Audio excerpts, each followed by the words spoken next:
Hebreus, capítulo 7.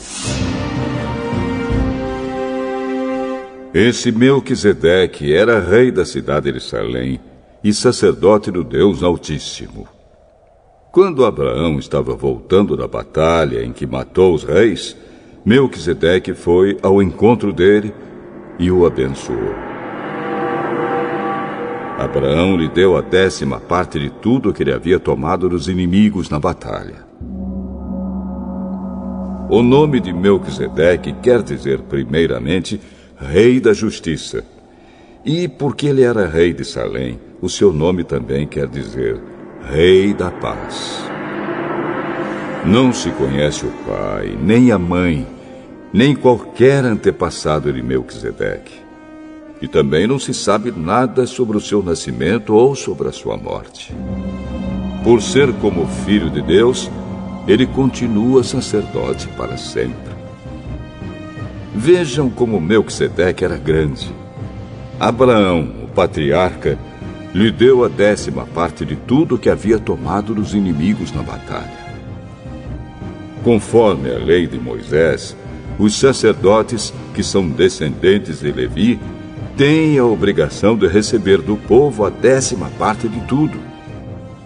Eles recebem dos seus próprios patrícios, embora estes também sejam descendentes de Abraão. Melquisedeque não era descendente de Levi, mas recebeu a 10ª parte daquilo que Abraão havia tomado na batalha e o abençoou. Sim, abençoou o próprio Abraão, que havia recebido as promessas de Deus. Não há dúvida de que aquele que abençoa é mais importante do que aquele que é abençoado. No caso dos sacerdotes, a 10ª parte é recebida por homens que um dia vão morrer. Mas, no caso de Melquisedeque, como dizem as Escrituras Sagradas, a 10ª parte foi recebida por alguém que continua vivo. Portanto, quando Abraão pagou a 10ª parte, Levi, cujos descendentes recebem a 10ª parte, também pagou. Pois Levi não tinha nascido e, por assim dizer, ainda estava no corpo do seu antepassado Abraão quando este se encontrou com Melquisedeque. A lei que o povo de Israel recebeu se baseava no sacerdócio dos levitas. Ora, se o trabalho dos sacerdotes levitas tivesse sido perfeito, não haveria necessidade de aparecer outro tipo de sacerdote da ordem do sacerdócio de Melquisedeque e não da ordem de Arão. Pois quando se muda o sacerdócio, a lei também precisa ser mudada. E o nosso Senhor Jesus, a respeito de quem são ditas essas coisas, pertencia a outra tribo. E nenhum membro dessa tribo jamais serviu como sacerdote. É sabido que, por nascimento, Jesus, o nosso Senhor, pertencia à tribo de Judá. E Moisés não disse nada dessa tribo quando falou a respeito de sacerdotes. E tudo isso se torna bem mais claro, pois surgiu um sacerdote diferente, parecido com Melquisedeque. Ele não foi feito sacerdote pelas leis ou regras humanas, porém se tornou sacerdote por meio do poder de uma vida que não tem fim. Porque as Escrituras Sagradas dizem: você será sacerdote para sempre, na ordem do sacerdócio de Melquisedeque. Assim a regra antiga foi anulada porque era fraca e inútil, pois a lei não podia aperfeiçoar nada.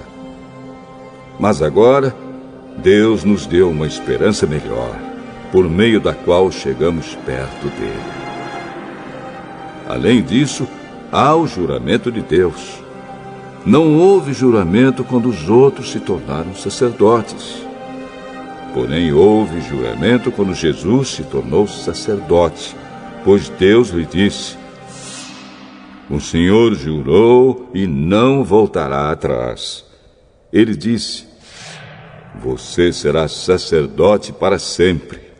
Portanto, essa diferença também faz com que Jesus seja a garantia de uma aliança melhor. Há ainda outra diferença. Os outros sacerdotes foram muitos porque morriam e não podiam continuar o seu trabalho. Mas Jesus vive para sempre e o seu sacerdócio não passa para ninguém. E por isso ele pode, hoje e sempre, salvar as pessoas que vão a Deus por meio dele, porque Jesus vive para sempre a fim de pedir a Deus em favor delas. Por isso Jesus é o grande sacerdote de que necessitamos. Ele é perfeito e não tem nenhum pecado ou falha. Ele foi separado dos pecadores e elevado acima dos céus. Ele não é como os outros grandes sacerdotes.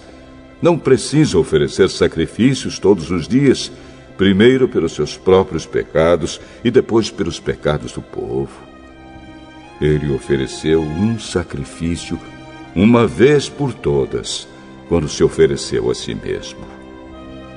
A lei de Moisés escolheu homens que são imperfeitos para serem grandes sacerdotes. Mas, pela promessa feita com juramento, a qual veio depois da lei de Moisés, Deus escolhe o Filho que se tornou perfeito para sempre.